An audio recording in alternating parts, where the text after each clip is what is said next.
In this video, I'm going to show you how to remove you may like suggestions on TikTok if you are using your iPhone. It's going to be a full guide tutorial video, so ensure you subscribe to the channel and turn on the bell notification for lots of educational guides and contents like this. Open your TikTok, right? I'm sure you have seen a lot of videos here on YouTube about how you can remove you may like suggestions, right? In this video, I'm going to show you what to do. And if you click on this search right now, right, you're going to see you may like suggestions, right? So Bible verses like all this, right? So if you want to remove it, you can just refresh it, right? That is the first way. So you need to go back, click on your profile, right? Click on this, click on settings and privacy, wait for it to open, right? So click on notifications, right?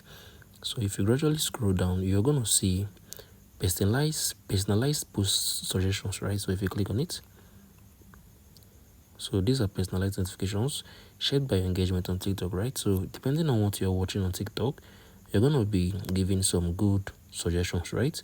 So if you love to remove it, you're going to click on this post you may like, right? So this is it basically. So you can on it, right? So if you found this video helpful, share your thoughts below in the comment section. Thank you all for watching through. I'll see you in the next video.